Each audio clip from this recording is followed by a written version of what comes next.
Hello there, welcome to lesson number 6 in unit number 4, acute angle trigonometry. This is in our grade 11 University College math class.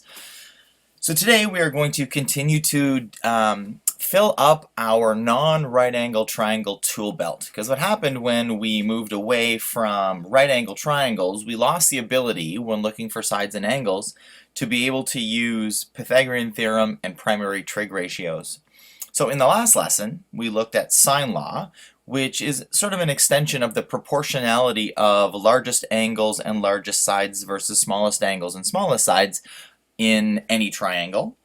But what if you don't have a side angle pair, which was the set of conditions necessary for using sine law? If you don't have a side angle pair, then you'll be left with one of two situations. You'll be left with either 3 sides or 2 sides and a contained angle. Fortunately for us, we can use the cosine law to find missing sides and missing angles, depending on which of those two scenarios we've been given. So let's just jump right in here. The cosine law is this guy right here. C squared equals a squared plus b squared minus 2ab cos of c. What I'd hope you would notice about this cosine law is that it is essentially the Pythagorean theorem with this little bit sort of added on to it over here at the end.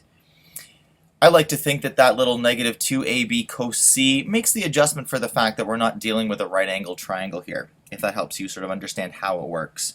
In this particular form, the cosine law is used to find a side c. The formula has, and I like to point this out when students are trying to memorize this, it has a c squared at the beginning and the angle c at the end. So those two things have to be a match. Side A shows up twice more, and side B shows up twice more as well. So this is a way that I encourage students to figure a way to memorize the cosine law. The other version, and I use version in quotes, because this is just a rearranged version of the cosine law from the left of this little graphic, we've isolated angle C. So again, to isolate angle C, we need to take the cos negative 1 to undo the cos being taken of angle C. Then again, what I'd like to point out to students here is that if we're looking for angle C, side little c only shows up once, and that's in the numerator of this fraction that we've got here. Side A shows up twice, side B shows up twice, and again, just as a way of helping memorize it, kind of figuring out what goes where, knowing that A and B show up twice, and C, the side across from the angle that we're looking for, only shows up once. That's just a way to remember what the cosine law is. So when do we use it? How do we use it? Here we have the two different scenarios. Again, this would be a good time for you to hit pause so you can copy this down. Essentially, the first scenario is being given 2 sides and a contained angle. So we don't have any side angle pairs. If we look at this guy, we have side C, side B, but we don't have angle C or B, so we don't have any side angle pairs. We happen to have angle A, so we have 2 sides and the angle contained between them. We can get the side across from it. And in the second scenario, we've been given all 3 sides and no angles. So obviously we don't have a side angle pair if we don't have any angles, and we can find an angle using the cosine law. This is an important part, and we're not going to touch on it a ton, but we will mention it for sure. If you're trying to solve a non-right angle triangle and the first thing that you get to use or are able to use is the cosine law, you want to find the largest angle first. Now the reason for this, we don't really go into it in the grade 11 University College course. You go into it more in the grade 11U course. It has to do with the positive and negative values of sine and cosine in angles between 0 and 180 degrees. I know that doesn't help you a whole lot, but if you do end up taking 11U after this course, then at least you'll know that there is an explanation coming. Other than given a choice, you're always going to want to find the largest angle first. How do you find the largest angle? Maybe we'll put that down here.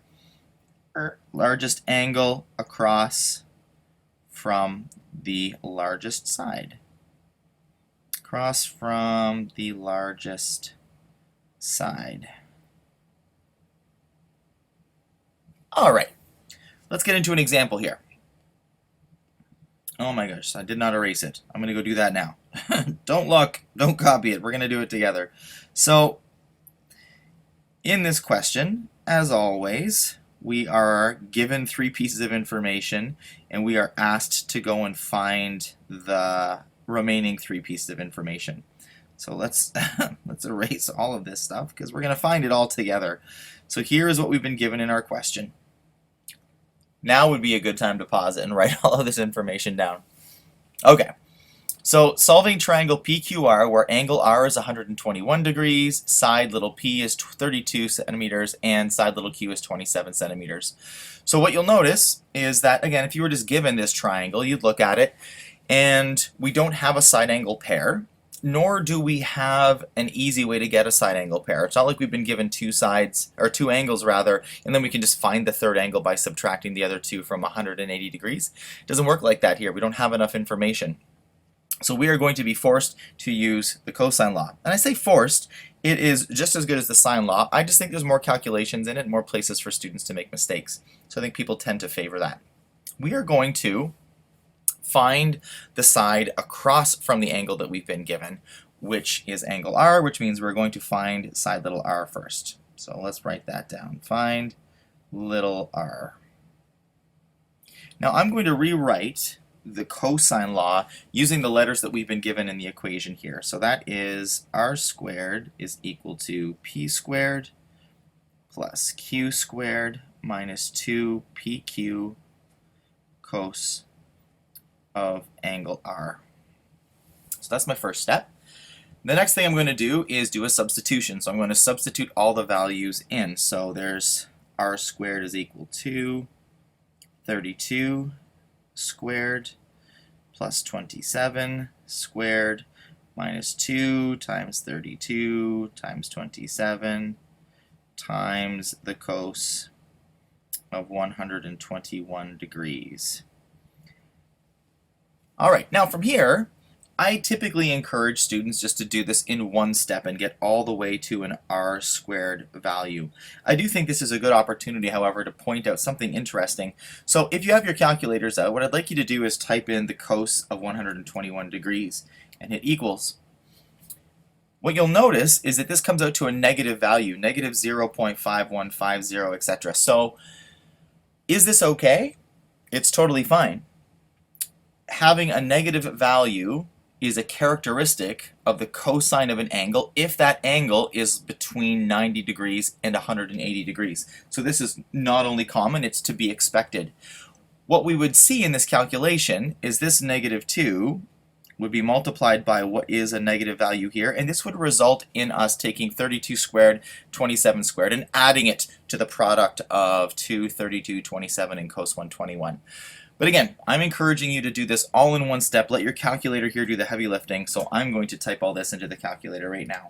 So 32 squared plus 27 squared minus 2 times 32 times 27 times the cos of 121. And that's going to equal 2,642.986.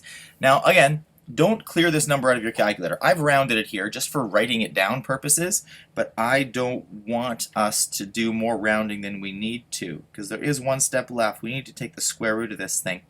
So we're going to find out that side r is equal to.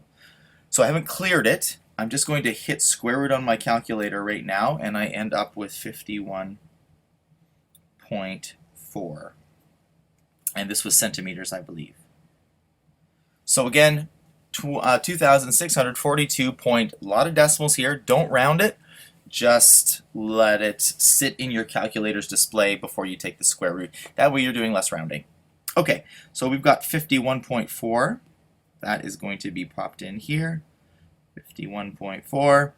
So now we have a side angle pair, and from here we can go on to solve angle P or angle Q.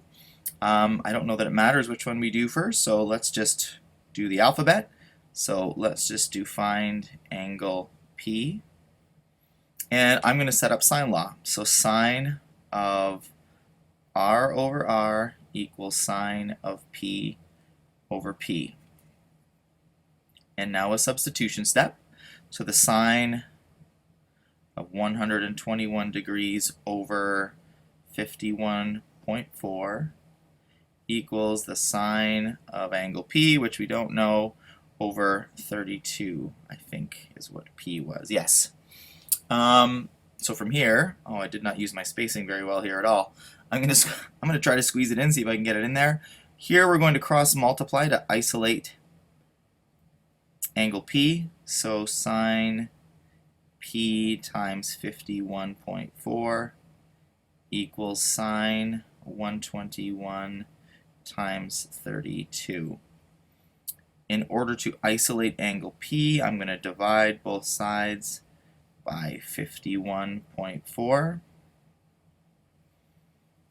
And again, I'm not going to do this calculation because what I end up with is sine of P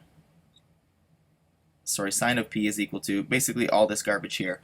So how do we go about accessing sine P? If you recall, the way to undo taking the sine of something is to do the inverse sine of it. So I'm going to do some bad form action here, and I'm just going to move sideways to get this thing happening. So we would find angle P would be equal to the sine -1 of this whole mess right here. So sine 121 times 32 all over 51.4. And I'm going to type that into my calculator, and it will tell me what angle P is equal to approximately. So again, hopefully you've mastered this on your calculator now. I've got sine 121 times 32 equals divided by 51.4 equals, and second function sine will make this happen for me, and we have 32 degrees approximately. And I'll be putting that into my table. There's our 32 degrees. How do we find angle Q now? Well, angle Q is a really straightforward calculation. Apparently I'm just going to squeeze all of my calculations over here, just in this tiny little corner. So, whoops, we're going to find angle Q now. And angle Q will be equal to 180 degrees minus the 121 that we were given, minus the 32 degrees that we found. And that's going to give us, let's ask the old calculator, 180 minus 121 minus 32 equals 27 degrees, approximately.